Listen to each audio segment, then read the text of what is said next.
do, and welcome back to the Flagrant 3 podcast. It's your boy Snaz back in Honeywood Studios. Across the way, as always, Mr. Feeling Too Good. What it do? What's going on, boy?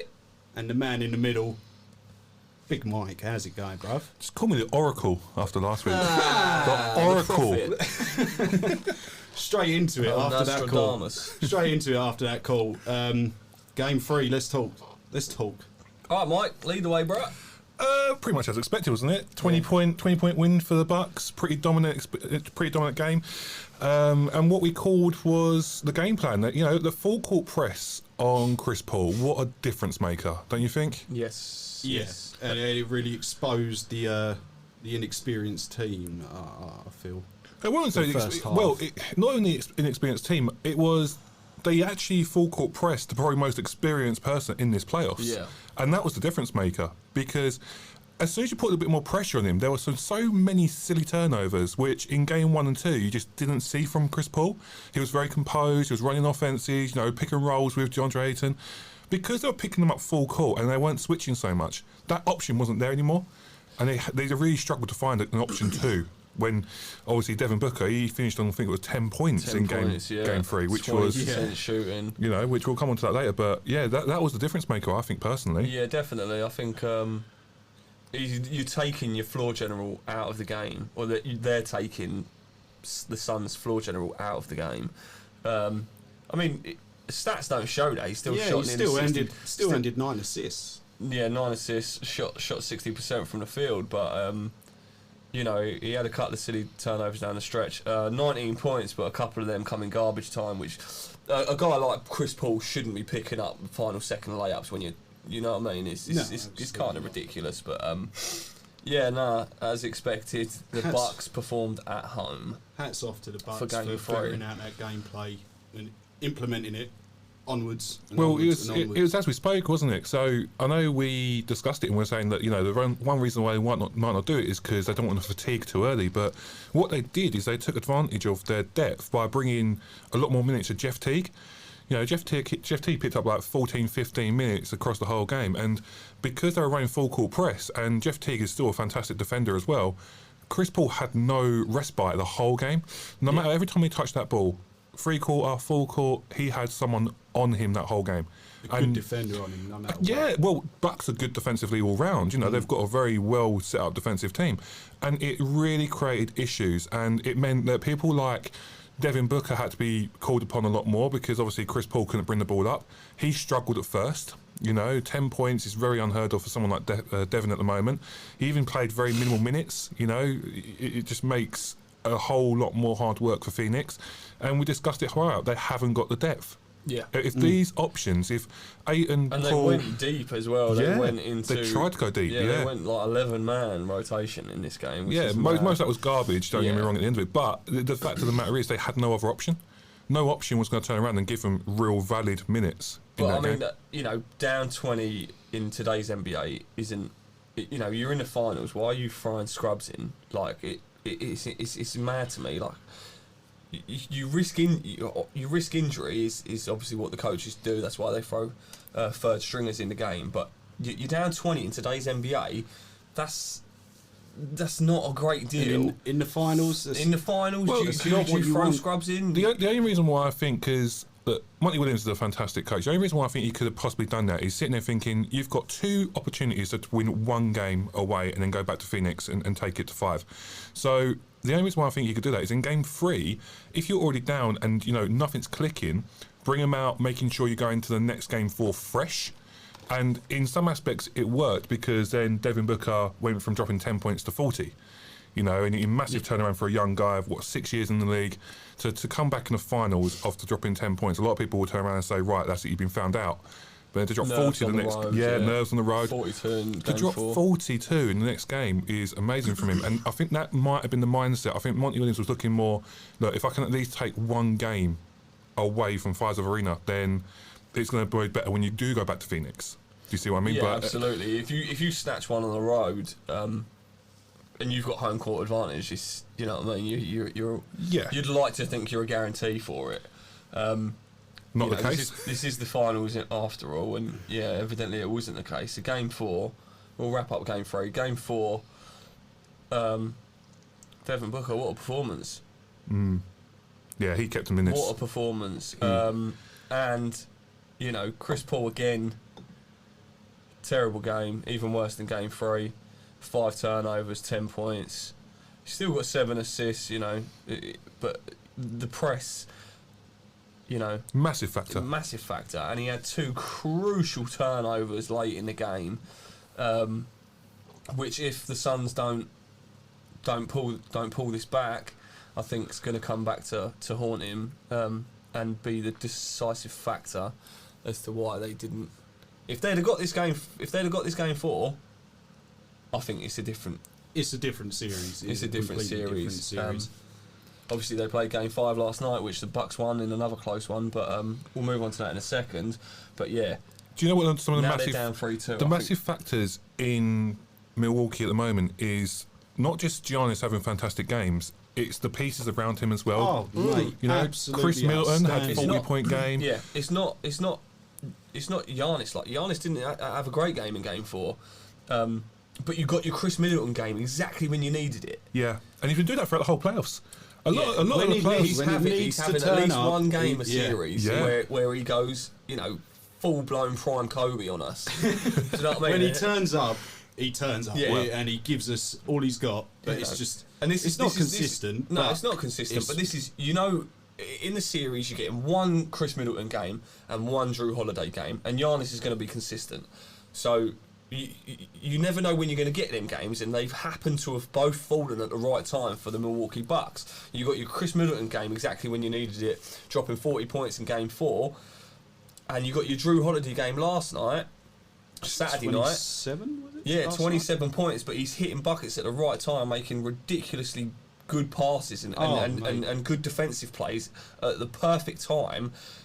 Drew Holiday is the reason they won last night. Yeah, that last minute steal was insane. Yeah. Against one And of to the throw best up the ball lob. handlers in the league, in clutch time, to strip that ball off of him like he did, and I mean, then throw up one a of the nuke. best ball handlers is a bit of a fucking stretch, but yeah, I get what you're saying. Decision maker, we'll say decision maker. I'd say decision making on that behalf there was really, really wrong for Devin Yeah, it Booker. was, yeah. So Devin Booker, the whole series has been fantastic in the mid-range game, and he's been fantastic from deep. Okay, that's what he's been great at. Driving to the basket in traffic isn't really his approach at the moment. So what he was thinking when he pulled a one dribble to get to his mid-range, took an extra step to then go into trees like Giannis, and then he got flustered, and it's a really bad decision from a young guy to turn around and say, right, he's then going to turn back into traffic, and that's where Drew Holiday Just sat and just who had literally gobbled it up. to have the nous to then collapse it, Yeah. which is fantastic. You know, really smart play from him, and it shows why he's an all-defensive first-team player. You know, he's a real strong defensive player.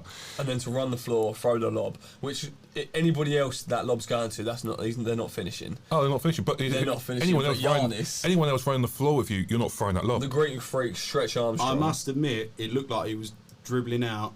Well, he was. To a three. He was. He was going to go probably for was, a because three. he had the hot hand. Well, you're up, Yeah. you're up, aren't you? You're up by one. You've got 10 seconds left on the clock. You want to dribble out and get fouled.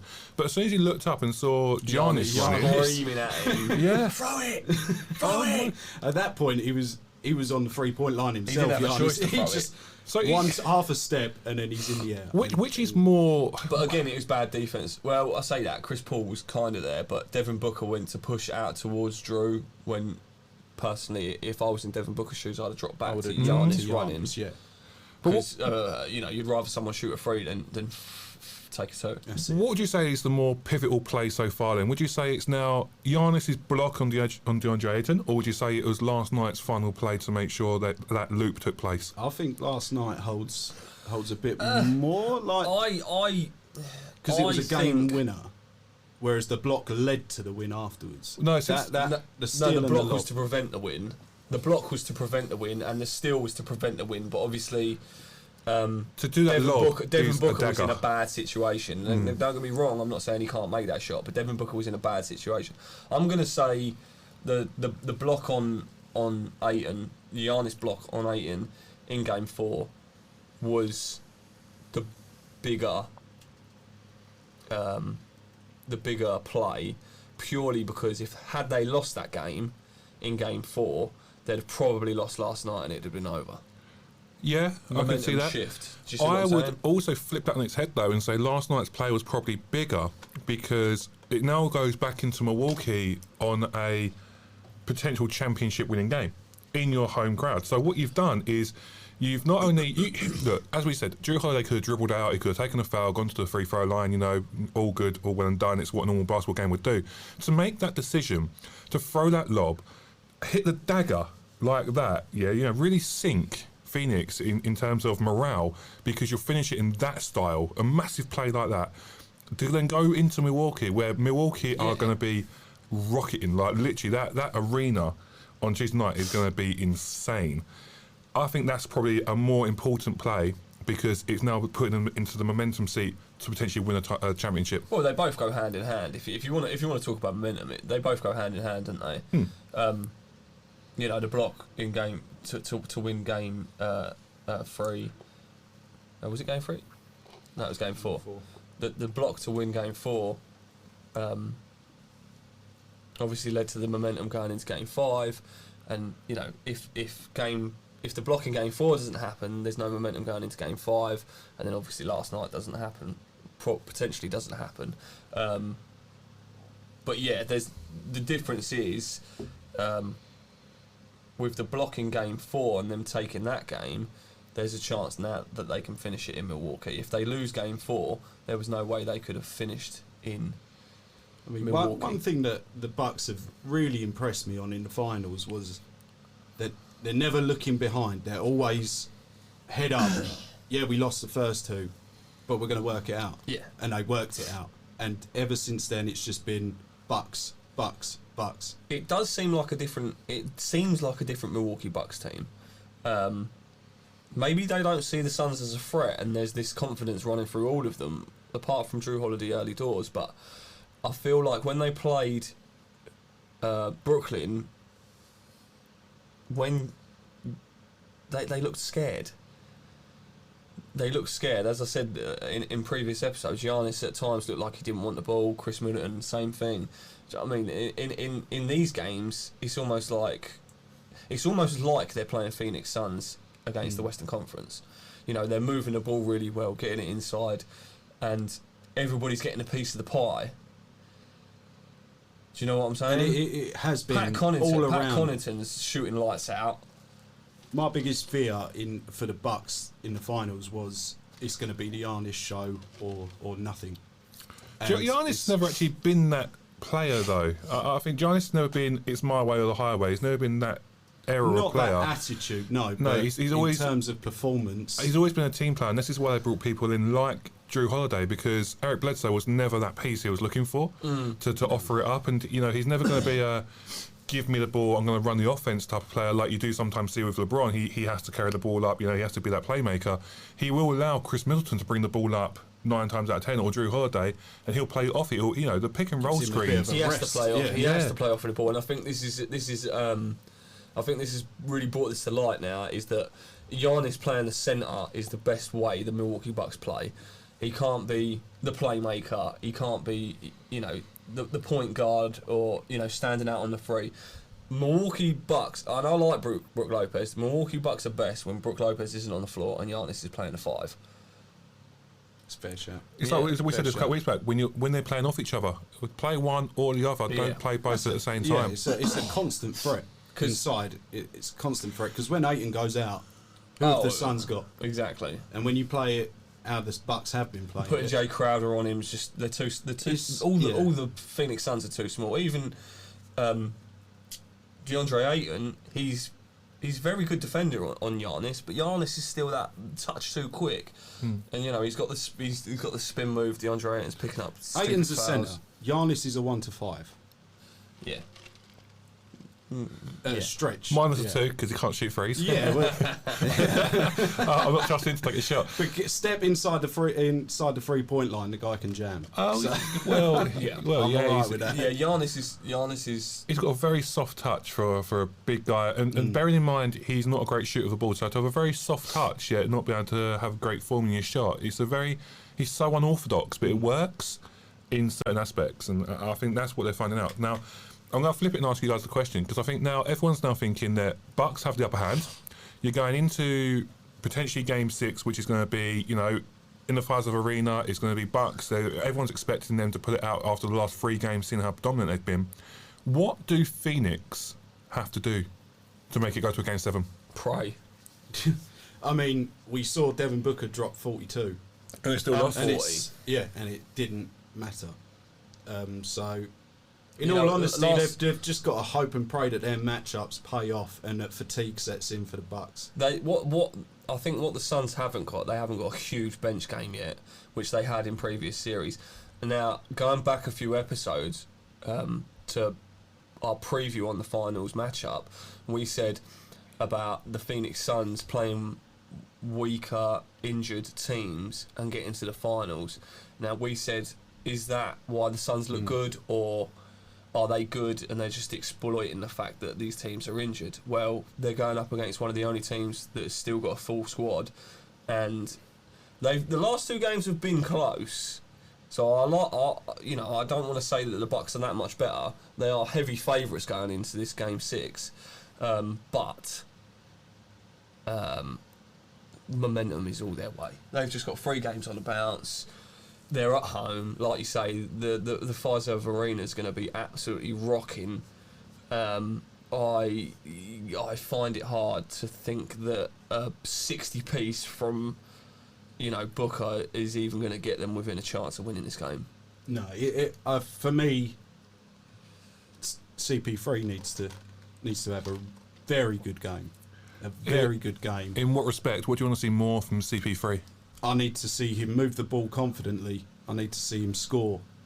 I need him to get his teammates involved, which he has done throughout the playoffs and throughout the regular seasons, throughout his career.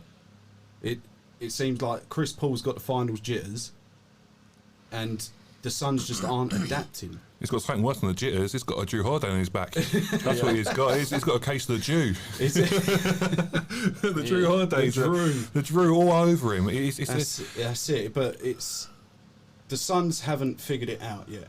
Where the Bucks dropped 2 games and they figured it out. You're in the finals now.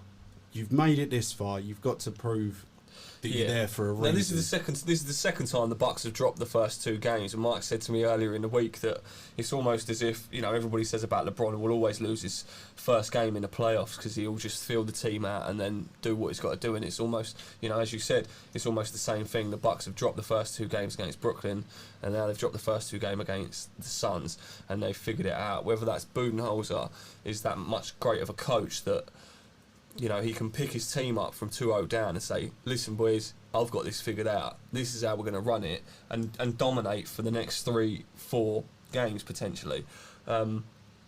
Obviously, Atlanta, you know, they dropped 1. But, you know, that's a much lesser team than this Milwaukee Bucks team. But even in Atlanta, you saw the adjustments that they made after that first game. And that's the difference between the Bucks and Phoenix at the moment. You can see where the Bucks have made their adjustments to prevent scoring, to prevent them from running their plays, to make them feel uncomfortable. I've not seen enough from the Suns to make the same kind of adjustments. Yeah, the adjustments haven't been there. The best adjusting team in the playoffs going into the conference finals was the Clippers, and the way Tyronn Lue was adjusting even mid-game, you know, and that was really impressive to see. But now, obviously the Suns took them out of play. You're not seeing anything from the Suns. They're still trying to run. As I said earlier in earlier episodes, they're still running Phoenix Suns basketball, and it worked, but it's not. It worked up until now, and the Bucks have got it cracked. And, you know, last night was a close game. You know, game 5 was a close game at the end, but most of the game wasn't that close. You know, the Suns really slipped. The Bucks really slipped late in the 4th. I think the Suns went on an 8-0 run prior to the Drew Holiday steal. And early on in the game, the Suns actually held, I think it was like an 18 to a 20-point lead, and that was really early on. And I was watching it live, and I was sitting there thinking, wow, this could potentially be a blowout. Like, that was really looking tough. And then as it started going on, it started leveling out a little bit more. I was thinking, right, the Bucks are finding momentum. And as Brett's saying, the Bucks had a 14-point lead cut down to 1. And there's just so much back and forth, and it's great to watch from a basketball standpoint because, you know, when you're in the UK and it's 4 o'clock in the morning, you try and stay awake for a game normally, and you probably fall asleep and you wake up and check the score. You're sitting on the edge of your seat last night, like, you know, I was sitting there watching it, thinking, oh, I can't go to bed now. I'm too buzzed. You know, I'm going to wake my missus up and start talking to her about the game. She won't care. I've got to talk to someone about it. 4 o'clock in the morning, no one's around, and that's what this game's been doing. You know, the back and forth, the who knows what's going to happen next. You know, that play of Devin Booker down 1, you know, ball in your hand, you've got 1 possession pretty much left in you to make the right and the wrong decision, and then Drew Holiday come up with that steal and then make the play at the end of it. You don't see that every time, and that is finals basketball, and that's what, as a basketball fan, you love to see. Yeah. Right? Although, I must admit, I saw LeBron, and he didn't actually react to anything. Nah. Anything in that game. Like, LeBron went courtside to go support Chris Paul, and the whole crowd was rocking, even after like some of the real highlight plays. And he just looked at the sidelines, and LeBron's just sitting there chilling, drinking his tequila. This is what I think. This is probably going to sound a bit fanboyish, but this is what I think the Suns may have on their side. LeBron James was in Arizona last night to support his boy, and they lost. And if anybody's going to know how to figure this out, it's going to be LeBron. And if LeBron is on the phone or talking to Chris Paul, maybe Devin Booker, about what to do in this situation, I think that could really help the Suns. Now, I'm not saying that Monty Williams can't do his job, but Monty Williams doesn't have finals experience like LeBron does. No, Let's be honest. Exactly, and LeBron is, you know, everybody knows he's a master of the game. He'll figure things out mid-game, as we alluded earlier. I think if anybody's going to watch that game and pick up on things that maybe that Chris Paul, Devin Booker, etc. didn't pick up on, LeBron sitting courtside could do them a favour. That's a good shout, to be fair. Although he was getting licked. You see that bottle of whiskey tucked behind his face. That wasn't whiskey, sir. That was his own tequila. Yeah, oh, is it? Oh, mate, I just saw brown and I thought, thing, isn't it? It's like everybody getting into gin over here, out there. I think everybody's creating a tequila. The Rock, you know. All them dudes. You got to tell me, you're living the life. When you go to an NBA Finals game, you're sitting courtside with your own tequila, and you just, you know. LeBron's sitting courtside and going, the only way you're going to win is if you trade for number 34. That's the only way you're going to win. Some might say LeBron's out on a scouting mission. Yeah, probably. Yo, Booker, if this don't go well. Is it Chris Paul, wouldn't it? He's out there going, I didn't even get past the first round. I'm at the finals scouting. Who's coming through? You know why he's there? Because Dame said he's staying in Portland. He's trying to get Chris Paul. That multi-year deal. Dame, I'll get Chris Paul. Dang it. Yeah. So what do you reckon? Predictions on Game 6 then, boys? What do you reckon? I think it's over. I went into this series back in the Suns, but after the last 3 games, it's well, your prediction's out the window. Didn't you say Phoenix in 5? Suns in 5. I said Suns in 6, but you know the way this is played out, I'm excited for Milwaukee, which is something I've never ever said. I'm really excited for Milwaukee. Giannis has proved me absolutely wrong since I called him a fraud. He's really put, like, in this series. As he says, sitting in a Bucks jersey, you know. Yeah, let's go. Brandon Jennings, tough crowd. Where you at? I think Bucks are winning by minimum 12 points. Well, I hope they do, because if the Bucks win and Giannis drops 34 points, I've got our prediction spot on. 198 points, Giannis will be MVP. Giannis dropped 50, so he don't come in next week acting smug. Get out of here. Listen, when you make a prediction, do your research, son, Mr. J. Crowder. Jay Crowder for MVP. Jay Crowder for MVP. Bro. That was not me. I was sitting there thinking I'm getting roasted here for a guy. Well, Devin Booker's had a couple of whack games, and Chris Paul's had a couple of whack games. If Jay Crowder puts a stop to Giannis and they end up winning, there's a chance, man. Oh, Jay Crowder winning MVP off of 14 points. Shut down defense, yeah. Too right. Great stuff. Too right. Let's crack on with Dunked or Denied, shall we? Yeah, mate. What you got for us, broski? Right. So I'm going to keep it finals themed at the start. So let's go. Mike touched on this a little bit earlier. Is Giannis's block in Game 4 considered the best block in finals history? No, for me. Denied. It's a denied for me, and I think we're all going to say the same one. Yeah. Game 7, Bron, It's a Blocked great by James! It's a great block, but the championship's not on the line.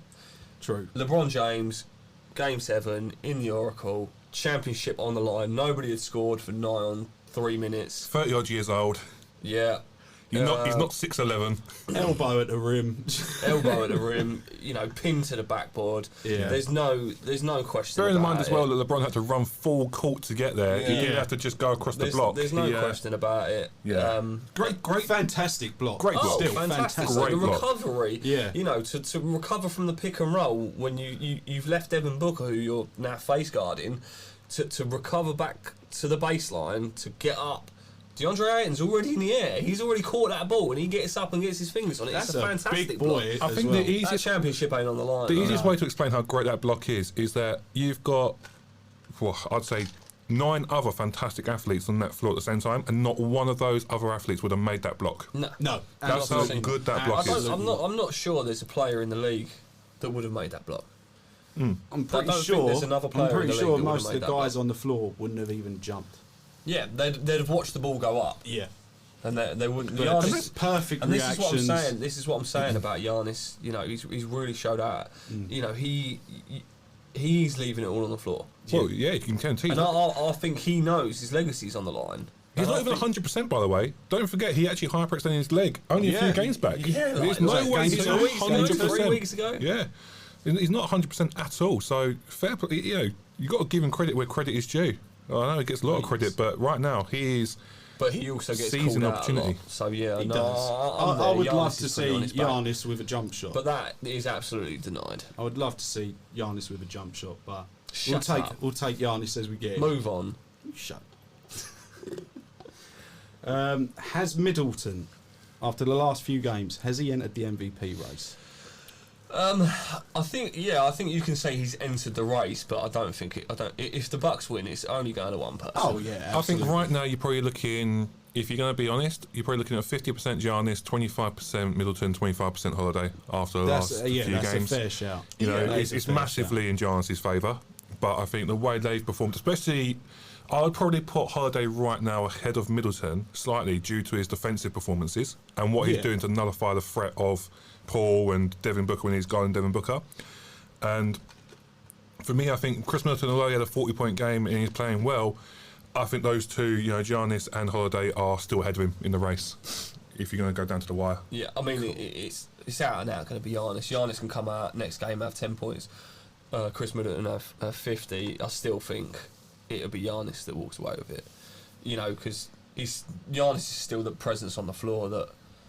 He's got that gravitational pull, offensively and defensively.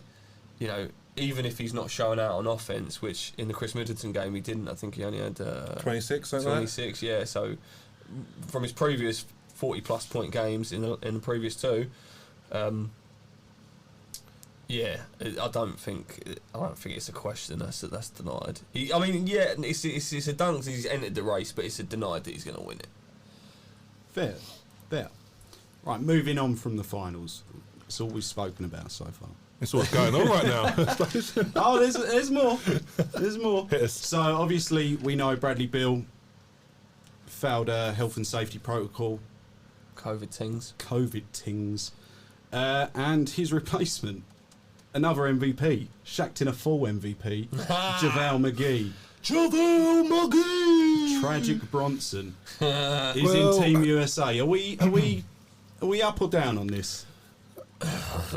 Entertainment value, I suppose, something to laugh at. Makes it a we've bit got more some entertainment. comedic Well, value. they here. needed size. They needed defensive. Yeah, but there's got to be size. better options for size than JaVale There McGee. is, but nobody wants to play, man. They also care. They care too much about being paid, which is for their NBA team, not for their Team USA. Which is very They've only silly. They've only got a short off season. Well, Yeah, you've got to remember that they went from last playoffs pretty much straight back into the season. Yeah. It was only a he's only a couple of months off, couple of months and off. then obviously a more condensed season, 72 games across the span of 7 months. Do you know what I mean? That's a lot of So games. it's plus playoffs. plus playoffs. Yeah, exactly. And me personally, I would want that rest. If I'm going Yeah. back into the season You don't want to go back into the season already fatigued from. Which is an interesting point as to why then is Kevin Durant risking himself. He's just come back from a real serious injury, played, across 82 games last year, and now he wants to go to the Olympics, play more, and then, as you say, have not much of an off-season. Because he wants to be the face of a team. Mm-hmm. That's why. Well, Personally, I think that's why. I think he's silly because an Achilles tear is, career-ending to some players. He's come back very strong. Obviously, he's the only one that knows how his body feels, but I think if the Nets want to make a push next year, I think he's risking it. James Harden withdrew. You say he's the only one that knows how his body feels. He's the reason why his Achilles tear as bad as it was in the first place, because he just wouldn't. That's up he for just debate. wouldn't let up. That's up for debate, mate. That's up for debate. You can't make a player step on the floor regardless of who you are. As a coaching staff, you can ask a player to play, but whether it causes disruption in the back room, you don't have to step forward on court, do you? Look at Kawhi Leonard. He ain't playing. Yeah, agreed, but it's different. So who would your dream pick be then? If they were available and willing to go out of the youngsters, out of the young guys. Zion. That's a good shot. Yeah, I'd probably go Zion. I'd probably go Zion or Randall, Julius Randall. I can't. They need size. They need a big. So Zion's probably best, but Julius Randall can give you a bit of both. Obviously Zion would dominate in the Olympics, but denied for the older JaVale McGee. It's a trash pick, but he's a Nuggets boy. This US Olympic team is just going to be garbage. It's probably going to be the laughing stock of the Olympics, to be honest. Who you got instead then? Who you got? I think Luka will take them all out. On his ones, yeah. On his ones, yeah. Right, last dunk to denied, and this is way out there. LeBron James, Space Jam 2, released last Friday. It's not way out there. I like this one. Did he throw this year's playoff chances in order to fulfill his PR for Space Jam 2?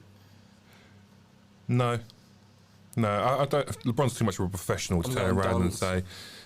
He absolutely did do that. He absolutely did not. I'm not going to say he threw it. I wouldn't say he threw it. I would say he wasn't as invested, which means he didn't care whether he won or lost. Everybody says in the first series, LeBron didn't look interested, and he didn't. And that is the fucking be all and end all of it. When have you ever seen LeBron in the playoffs not interested, other than the series when they lost to the Celtics and then he moved to Miami? I don't think he threw it though. I think he is the ultimate professional, and he'll probably turn around to say to Space Jam, look, push back the PR, because if I get to a finals, what fantastic it will look to say, look, I've got an NBA champion as a star in the Space Jam that's just been released. LeBron would not have that power to push back the PR. Oh, he would. No, he wouldn't. Oh, he would. He wouldn't. He doesn't. Yeah, he would. No, Mike. He does not have that power outside the basketball court. Space Jam is LeBron James right now. This Space Jam 2 is the LeBron James. Yes, absolutely. There's no I agree with you there. So if LeBron turns around to you and says, I am not coming to this PR session because I've got a finals game to go to, the PR is not going, well, you know what, we're going to go ahead without you because there is nothing to go ahead with.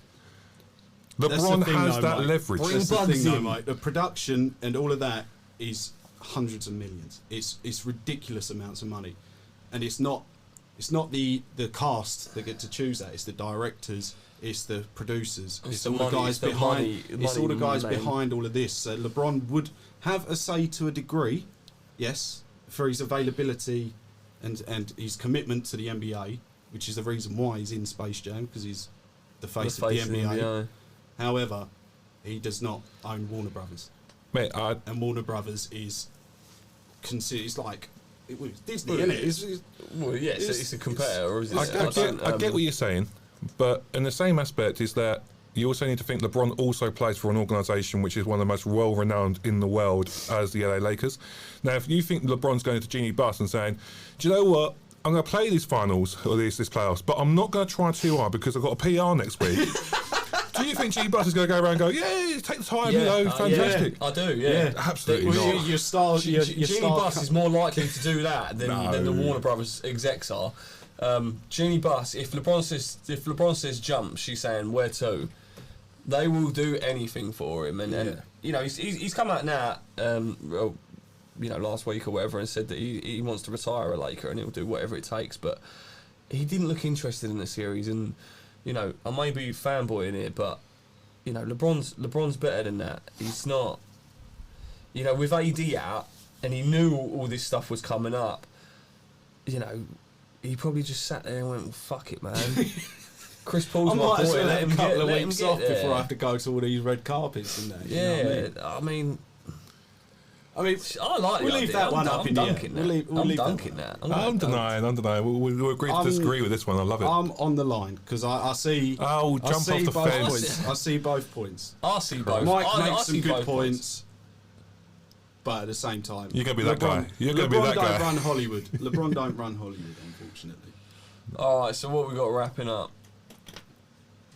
I got one for you. Dame's come out and said he's suiting up as a trailblazer. Not a dunk tonight, just a discussion. Dame said he's coming out suiting up as a trailblazer to start the season. If things don't change, he's going to want out. Yeah, he held a press conference. He is starting the season as a Blazer. What do you see happening? See you later, McCollum. He's the first one out the door. There's a big trade coming for Portland somewhere. If it's not D. Lillard, it's going to be the rest of the team. Essentially, the starting lineup will completely change. Nurkic will be gone. McCollum will definitely be gone. Yeah, don't know if they'll. What do you think they're going to get? Sign Melo again, or I don't know.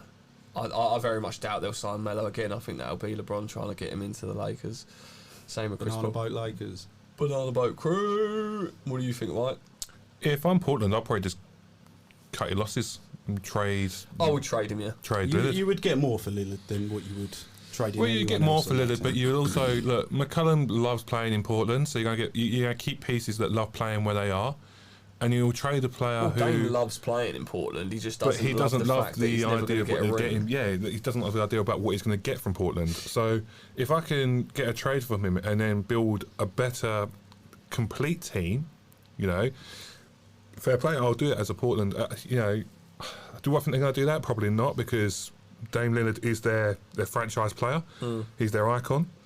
So 50-50 on that one, but I think the best idea is that if Dame comes out and says at any stage, like he has done in the last few months, that he wants to leave Portland to win rings, that mindset will not change.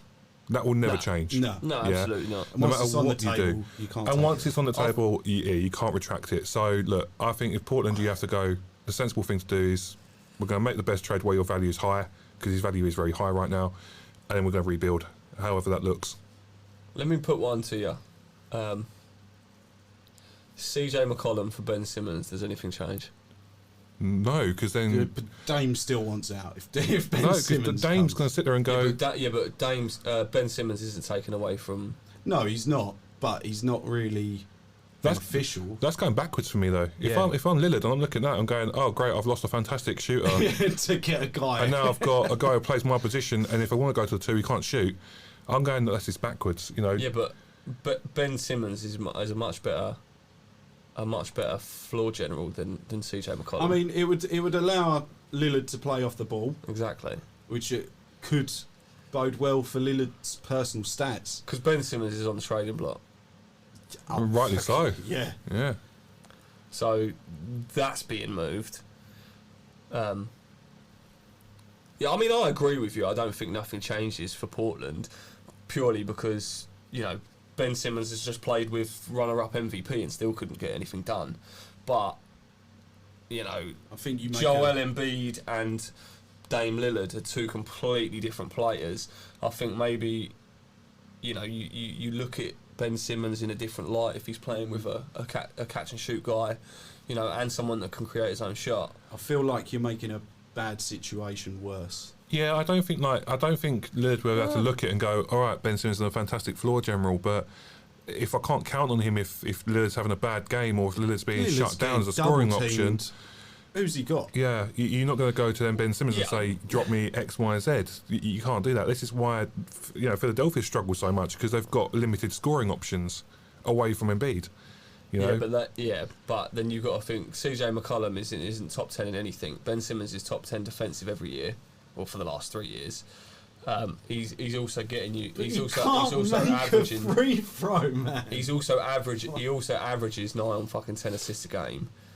You know. I see what you mean. It is a valid point. However, Lillard's going to get double And the teamed. videos are already out of him making shots. Oh, wonderful! Thank you for not tagging me in those.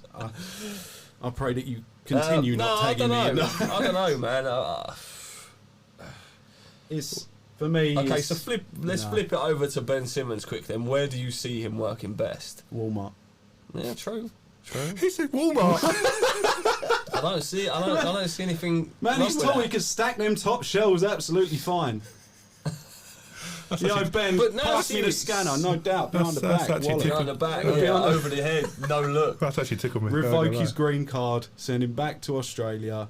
He can play wherever he wants. Well, he'll be over here with us, banging my jammer. Two's up. Yeah, shout me if you need help, bro. No, seriously, do you see is Ben Simmons going to be on a decline from now on? His value has dropped significantly. But did he ever have value? Do you know where he would That's look? the thing. He's always been hyped as like a LeBron James build, which he is. He's a similar build to LeBron James. He's athletic. Yeah, he's got great floor. He's got great floor presence, and he can pass really well and move the ball really well. But that's kind of where it ends. He's a fantastic defender as well, but that's kind of it. There's one team he could go to which he'll suit very, very well, but they've not got the pieces to make this happen without losing what they have, and that's the Miami Heat. Somewhere like that, very defensive orientated. They need a floor general, someone who can actually take control of the floor. But again, to do that, you'd have to lose someone like a Jimmy or a Bam and stuff like that, and they're the key pieces that make Miami what it is at the moment. So you won't be able to make that trade happen. There's no chance Jimmy's going back to Philly. Exactly, and you can't Jimmy make will just retire. and you can't make that trade happen. So a team like that, as you say, a very defensive oriented team, not so much big on a needed an offensive scorer, someone who can facilitate what's already there without losing what they already have. What, and you think that makes them better? I can kind of see Simmons going to one of the lower stacked teams in trades for picks. If I'm honest, Oh, they ain't trading Ben Simmons for picks. I don't think they're trading Ben for picks. You They get your want, they pieces. want a championship now. They haven't got, they've been, the Philadelphia have been trusting the process, and their trust is withered away. They need a championship now. Within the next 2 seasons. Joel Embiid gets too banged up. He's probably only got 5 years left in him. At a push, I think. yeah. At this level, he's been injured yeah. near enough every season. Yeah, He's been this in is the what league. I'm saying. I don't. Did he not miss his rookie year? Yeah, he missed Yeah, his he entire missed his, rookie year. missed his whole year. rookie year, yeah. Yeah. There's not much of a process going on there at the moment, is there? Let's face it. No, Very- they've been Very slow process. ducked out. Process of Conference Ben Simmons finals P45. 2019. Do you know what? I don't even know where they come in at last year. Who dusted them off in the bubble last year? Sixers. Couldn't even tell you. That's how trash they are. Probably Milwaukee. Yeah, and then obviously this year with Atlanta taking them out, I think. They're just not a fun team. Like the Sixers, when I started watching basketball, Sixers were a fun team. Well, Mostly yeah, because of Iverson, Iverson. wasn't it? But, Yeah. and Philly was always the kind of team that it was always going to be a The doggish. dark It was horse, always going the to be a dark horse fight. team, yeah. But, like, apart from Embiid, that's it. Nobody There's else not wants much none. going on there, no. And the Sixers are another team that need to make, like you say, Big moves. big moves Yeah. to even be considered this year. Because no one's looking at Ben Simmons and looking at their schedule and going, "Oh, Sixers, got to deal with Ben Simmons tonight." You know what I mean? You got to worry about him dropping 4 points on you. It's, it's All right, one more. Kawhi Leonard, partial ACL tear has come out. Is it 9 months? At least 9 months out after having it I repaired. think it's 8 Where? months, What do 8 you months see rehab. happening with the Clippers now? Is he gone?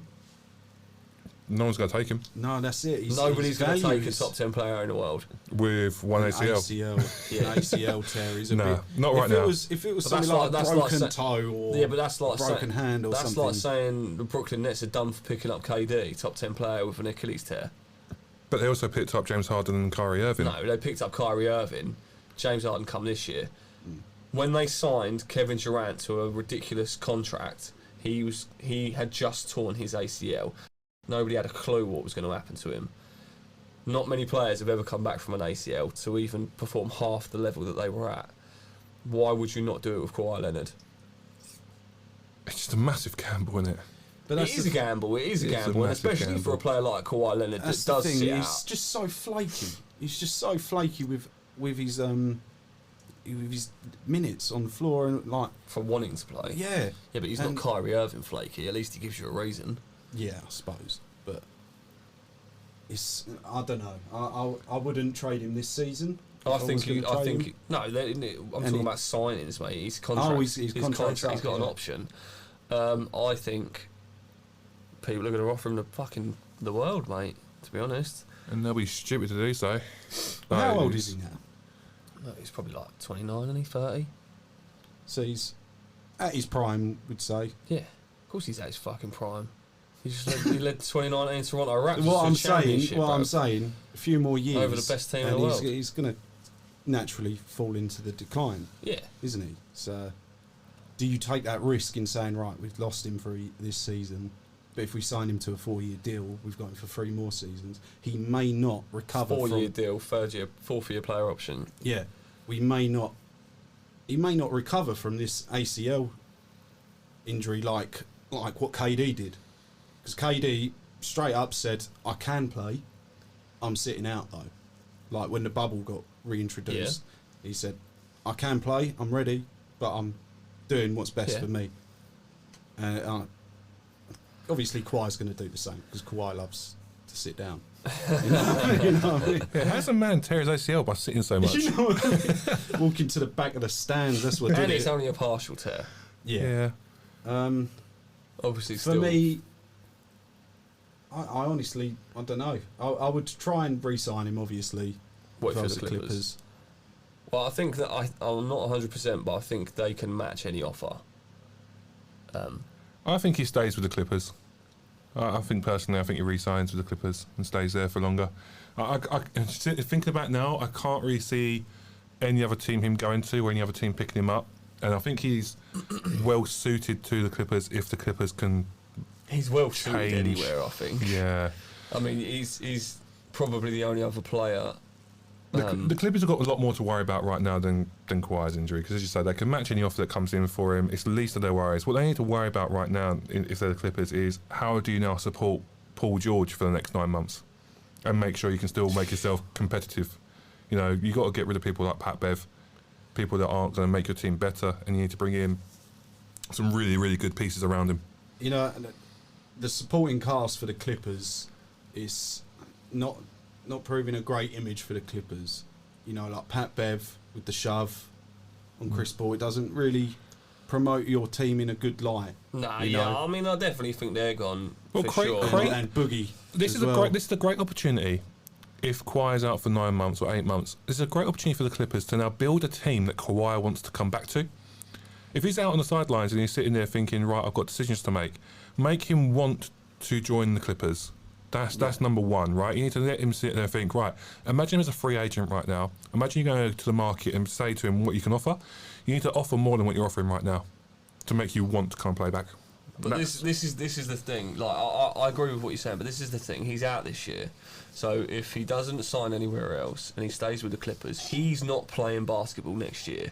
And they're still down that calorie spot. That not calorie Salary cap. They're still down that calorie salary He's sitting there watching me drink my Frappuccino, thinking about calories. So he's sitting out next year. He's unrestricted free agent next year, at the end of next season. So he's sitting out next year. No, he could literally just sit there. No matter what team he is on next year, he's going to get paid. But for the Clippers, he is going to get paid and leave. Potentially. If I'm Golden State, I throw my name into the hat to pick him up. Yeah, fuck Fucking hell, yeah. That's Let's just create another super team. well, it seems to be the thing at the moment. I mean, Do you know what I mean? But I think Why not? This is what the Warriors miss is a KD 3-4 player. Do you know what I mean? Like a Kawhi could offer that. I see links of people linking Dame, for example, going to the Warriors, but they tried that with D'Angelo Russell, and you get too many shooters, too many guards on the team. It doesn't work. Yeah. They would benefit so much from a Kawhi entering that team, and they've got pieces they can move as well in the other direction. Damn defense. If you offered up if you offered up James Wiseman and Andrew Wiggins, to Clippers for Kawhi, they would probably they'd consider it. Maybe consider it. I don't see him taking it. No, but it's up. But as soon as you put Andrew Wiggins, as soon as you put a consideration in, I think it would depend. If Kawhi was to say I'm out, yeah, then maybe. Then it's up for discussion. Obviously, take what you can. If you've got a happy Kawhi, of course you're not going to consider it, right? But if you've got Kawhi saying, happy I want to look at my options, you're going to go, right, it's a decent enough trade. You've got your two young pieces, to build around a Paul George.